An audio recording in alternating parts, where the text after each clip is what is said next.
एक डॉक्टर की चाल जिसने शारीरिक संबंध बनाने के बाद लड़की का कत्ल कर दिया। डॉक्टर आशुतोष ने जब ताड़ लिया कि विभा उसकी इच्छा का विरोध नहीं करेगी, तो एक दिन उसने विभा की शादी करने का झांसा देकर उसके साथ शारीरिक संबंध बनाया। उस दिन के बाद विभा के प्रति डॉक्टर आशुतोष का व्यवहार एकदम बदल गया। नमस्कार, मैं सतवत अब्बास। आज इस वीडियो में हम बात करेंगे एक ऐसी क्राइम स्टोरी की जिसमें एक डॉक्टर ने क्लिनिक पर काम करने वाली एक लड़की का कत्ल कैसे किया। विभा केवट की उम्र 24 साल थी। सामान्य कदकाठी की विभा देखने में सुंदर होने के साथ पढ़ने लिखने में भी होशियार थी। चूंकि उसके घर की माली हालत अच्छी नहीं थी, इसलिए पिछले 2 साल से वह फैमिली दंत चिकित्सालय में अटेंडेंट की नौकरी कर रही थी। सतना के धावरी स्थित कलेक्ट्रेट रोड पर यह दंत चिकित्सालय डॉक्टर आशुतोष त्रिपाठी का था। विभा का घर मल्लाह मोहल्ले में था। वह रोज सुबह 8 बजे घर से क्लिनिक के लिए निकल जाती थी और पेशेंट देखने में डॉक्टर आशुतोष की मदद करती थी।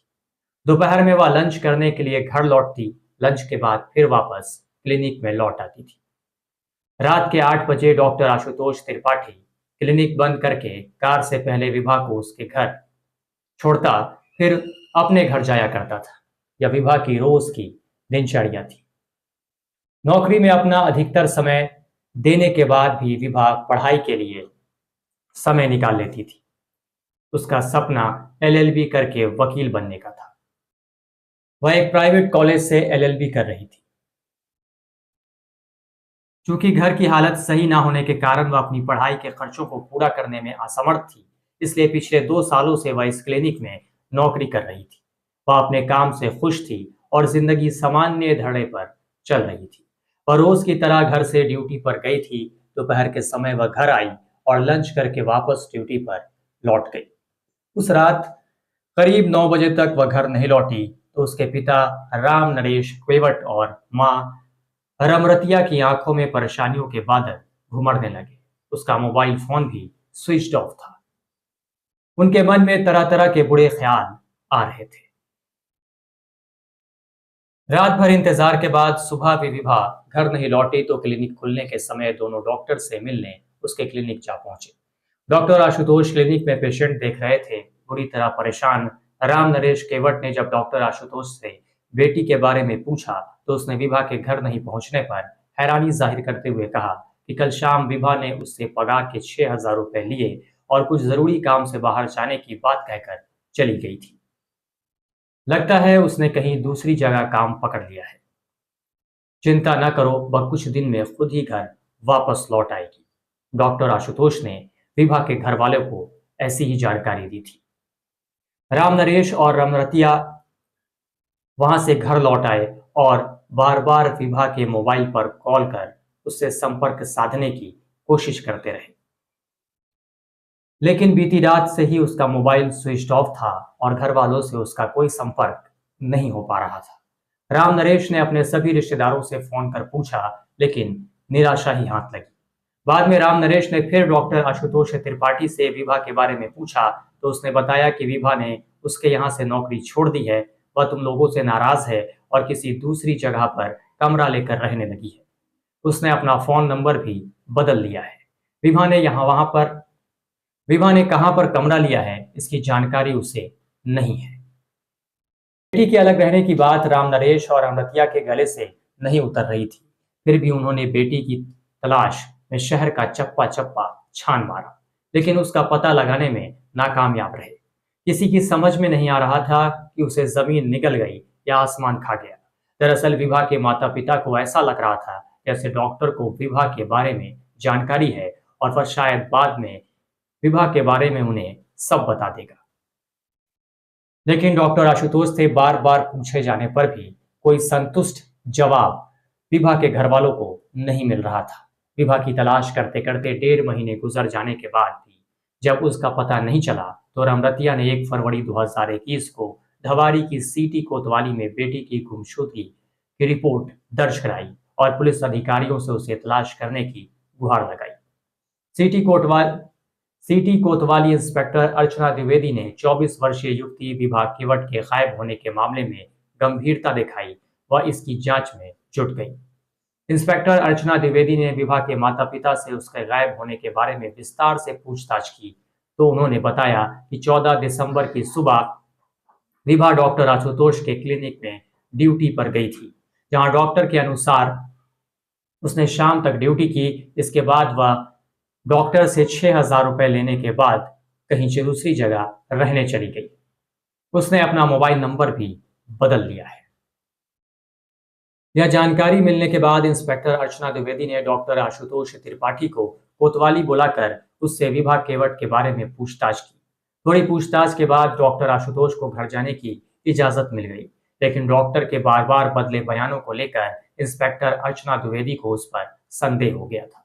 उन्होंने डॉक्टर आशुतोष त्रिपाठी और विभा के मोबाइल नंबर की कॉल डिटेल्स निकलवा कर देखी तो पता चला कि विभा ने आखिरी बार 14 दिसंबर को डॉक्टर आशुतोष त्रिपाठी से 750 सेकेंड बातें की थी। इसके बाद उसका मोबाइल स्विच ऑफ हो गया था, जो फिर ऑन हुआ ही नहीं। इसका मतलब था कि विभा के गायब होने का राज डॉक्टर आशुतोष को पता था। इंस्पेक्टर अर्चना द्विवेदी ने डॉक्टर आशुतोष त्रिपाठी को दोबारा थाने बुलाकर मनोवैज्ञानिक तरीके से कुरेदना शुरू किया तो वह ज्यादा देर तक नहीं टिक सका। उसने विभा के बारे में जो कुछ बताया उसे सुनकर अर्चना द्विवेदी आश्चर्यचकित रह गई। उसने बताया कि दरअसल विभा का कत्ल हो चुका है और उसकी लाश एक गड्ढे में दबा दी गई है।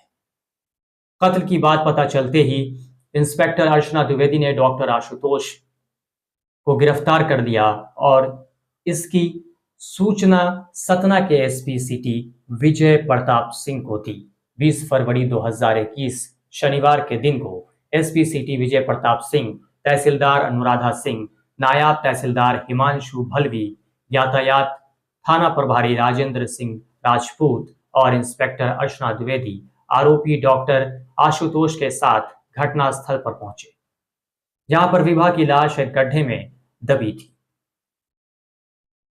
डॉक्टर आशुतोष की निशानदेही पर नगर निगम के श्रमिकों की मदद से गड्ढे की खुदाई की गई तो कुछ देर खुदाई के बाद उसमें से कुत्ते की लाश निकली। कुत्ते की लाश को बाहर निकालने के बाद थोड़ी और खुदाई की गई तो वहां एक युवती की लाश दिखाई पड़ी। लाश को बाहर निकाला गया। लाश के गले में एक दुपट्टा और कमर के नीचे लोअर मौजूद था। राम नरेश केवट और उसकी पत्नी राम रतिया को लाश दिखाई गई तो दोनों ने कपड़ों के आधार पर उसकी पहचान अपनी बेटी विभा केवट के रूप में की। शिनाख्त हो जाने के बाद लाश पोस्टमार्टम के लिए भेज दी गई। डॉक्टर आशुतोष के बयान और पुलिस की तहकीकात के आधार पर विभा केवट हत्याकांड के पीछे एक सनसनीखेज कहानी उभरकर सामने आई। सतना के धावरी इलाके में चंदमारी रोड मंगल भवन के पीछे अंग्रेजी के शिक्षक नरेंद्र त्रिपाठी अपने परिवार के साथ रहा करते थे। वह राजकीय कन्या विद्यालय धावरी में नौकरी करते थे। उनके दो बेटे हैं। बड़ा बेटा अभिषेक त्रिपाठी छत्तीसगढ़ के रायपुर शहर स्थित एक रियल एस्टेट फर्म में बतौर फाइनेंस मैनेजर काम करता है। दूसरा बेटा आशुतोष डेंटिस्ट है। 2 साल पहले आशुतोष को अपने क्लिनिक के लिए एक अटेंडेंट की जरूरत थी। मल्ला मोहल्ले में रहने वाले राम नरेश केवट की दूसरी बेटी विभा को जब इस नौकरी के बारे में पता चला तो उसने डॉक्टर आशुतोष से मिलकर उसके यहाँ काम करने की इच्छा जाहिर की। जहां आशुतोष ने विभा को क्लिनिक से संबंधित जरूरी कामकाज के बारे में समझाते हुए जब सैलरी के बारे में उसे बताया तो उसने वहां काम करने की हामी भर दी। यह बात सन 2018 की थी। डॉक्टर आशुतोष ने विभा को क्लिनिक से संबंधित सभी बातों को समझाने के बाद यह भी समझा दिया कि वहां आने वाले पेशेंट से किस प्रकार व्यवहार करना है। फिर उसे अपना मोबाइल नंबर देते हुए कहा कि अगर उसकी अनुपस्थिति में उसे कोई भी मुश्किल आए तो मुझे कभी भी कॉल कर सकती है। उसी समय विभा और डॉक्टर आशुतोष ने अपने अपने मोबाइल नंबर एक दूसरे को दिए थे। विभा तेज तर्रार युवती थी। थोड़े ही दिनों में वह सारा काम सीख गई। उसकी कुशलता देखकर डॉक्टर आशुतोष भी खुश हुआ। विभा यहाँ काम पाकर पूरी तरह संतुष्ट थी क्योंकि उसके प्रति डॉक्टर का व्यवहार ठीक था। वह वेतन भी टाइम पर दे दिया करता था। इस तरह धीरे धीरे समय का पहिया घूमता रहा। साल भर गुजर जाने के बाद डॉक्टर आशुतोष और विभा आपस में काफी खुल मिल गए थे। पेशेंट की मौजूदगी में वो दोनों एक दूसरे से सिर्फ काम की बात किया करते थे।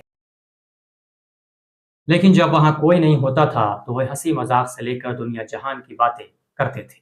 बातों बातों में वक्त आसानी से कट जाता था। इसी दौरान डॉक्टर आशुतोष के मन ही मन विभा को पाने की योजना तैयार की और उस पर अमल करना शुरू कर दिया। अपनी योजना के तहत शाम को जब वह क्लिनिक बंद करता तो घर जाने से पहले विभा को उसके घर छोड़ने जाया करता था। विभा डॉक्टर आशुतोष के इस बदले हुए व्यवहार के पीछे की चाल को नहीं भाप सकी। उसने सोचा कि डॉक्टर आशुतोष खुश होकर उसकी मदद कर रहे हैं। कभी कभार वह विभा को घर छोड़ने से पहले किसी होटल या रेस्टोरेंट में ले जाया करता था, जहां वह विभा को खाना भी खिलाया करता था। वह विभा का दिल जीतने की कोशिश करता था। विभा एक गरीब परिवार से ताल्लुक रखती थी। जल्द ही वह उसकी बातों में आ गई थी। डॉक्टर आशुतोष ने जब तार लिया कि विभा उसकी इच्छा का विरोध नहीं करेगी, तो एक दिन उसने विभा को शादी करने का झांसा देकर उसके साथ शारीरिक संबंध बना लिया। उस दिन के बाद विभा के प्रति डॉक्टर आशुतोष का व्यवहार एकदम बदल गया। विभा को खुश रखने के लिए वह उसे महंगे तोहफे देता रहता था, ताकि उसकी जिस्मानी जरूरतों को पूरा करने में विभा आनाकानी न करे। अलबत्ता एक दिन विभा ने अपनी बड़ी बहन को आशुतोष से अपने अफेयर के बारे में बता दिया और यह भी कहा कि कुछ दिनों बाद डॉक्टर उससे शादी कर लेगा। इस पर उसकी बहन ने उसे समझाते हुए कहा भी कि अमीर लोग गरीब घर की लड़की से शादी करने की बात अपना मतलब निकालने के लिए करते हैं, कहीं तुम आगे चलकर ठगी न जाओ, इसलिए जितनी जल्दी हो सके शादी कर लो। बहन की बात सुनकर विभा ने उसे जवाब दिया कि उसका प्यार इतना कच्चा नहीं है कि डॉक्टर उससे शादी का बहाना कर आसानी से अपना मुंह फेर लेगा। उस वक्त कहने के लिए तो विभा ने बड़े ही आत्मविश्वास के साथ अपनी बड़ी बहन को जवाब दे दिया था, लेकिन उसी दिन उसने मन में ठान लिया कि वह डॉक्टर से जल्द शादी करने को कहेगी। इसके बाद जब भी आशुतोष विभा को शारीरिक संबंध बनाने के लिए राजी करने की कोशिश करता तो वह उससे पहले शादी करने की बात करती थी। इतना ही नहीं, जब भी दोनों क्लिनिक में अकेले होते तब वो उससे शादी करने का दबाव डालना शुरू कर देती थी। आशुतोष एक बड़े परिवार से ताल्लुक रखता था। समाज में उसकी अपनी अच्छी खासी हैसियत थी। उसने तो केवल विभा के साथ मौज मस्ती करने के लिए उससे शादी की बात कही थी। वास्तव में उसने दिल से कभी विभा से शादी के बारे में सोचा तक नहीं था। इसलिए जब विभा ने उस पर शादी का अधिक दबाव बनाना शुरू किया तो 14 दिसंबर 2020 को आशुतोष ने बात बढ़ जाने पर विभा की गला घोंटकर हत्या कर दी। उस समय क्लिनिक में उन दोनों के अलावा कोई नहीं था। विभा की हत्या करने के बाद आशुतोष ने उसकी लाश एक बोरी में डालकर क्लिनिक के अंदर ही एक कोने में रख दी। अगले दिन वह क्लिनिक में पेशेंट का इलाज करते हुए मन ही मन विभा के शव को ठिकाने लगाने की सोचने लगा। दोपहर के बाद उसने कुछ मजदूरों को बुलाया और क्लिनिक के पीछे बारिश का गंदा पानी जमा करने की बात कहकर एक 6 फुट गहरा गड्ढा खुदवाया। रात को उसने विभा की लाश गड्ढे में डालकर उसके ऊपर नमक डालकर फिर उस पर थोड़ी मिट्टी डाल दी। इसके बाद कहीं से उसने एक कुत्ते की लाश का इंतजाम किया। कुत्ते की लाश को उसी गड्ढे में डालने के बाद उसने उसके ऊपर अच्छी तरह मिट्टी भर दी। कुत्ते की लाश गड्ढे में इसलिए डाली गई ताकि विभा की लाश की बदबू आसपास फैलने पर अगर लोग बदबू उठने का कारण पूछेंगे तो वह सबको बता सके कि वहां कुत्ते की लाश दबाई गई है। इस तरह विभा की लाश इस गड्ढे में दबी होने की बात उजागर नहीं होगी। लेकिन पुलिस को विभा की अंतिम कॉल और उसके मोबाइल फोन की लोकेशन के आधार पर आशुतोष के ऊपर शक हो चुका था। जब उससे थोड़ी सख्ती बढ़ती गई तो उसने सारा सच उगल दिया। विभा की लाश का डीएनए टेस्ट कराने के लिए सैंपल भी सुरक्षित रख लिया गया ताकि तय हो सके कि लाश विभा की ही थी। विभा की लाश की बरामदगी के बाद इस मामले में हत्या और साजिश की धारा 302 और 201 जोड़ दी गई।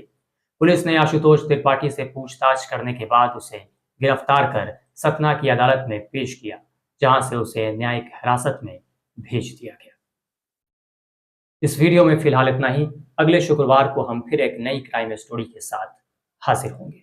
तब तक के लिए आप देखते रहिए हमारा चैनल मीडिया पल्स। नमस्कार।